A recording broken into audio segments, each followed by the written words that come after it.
আসসালামু আলাইকুম। আজ আমরা যাইলাম একটা অসহায় মানুষের বাড়িত।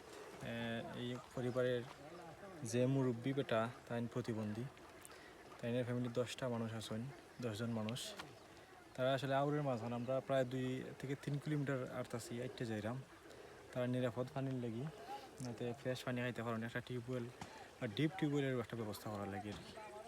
তা ও যে চলমান পানি আছে আউরের পানি, ও পানি পান করেন তারা তারা নিরাপদ পানি পাইরা না।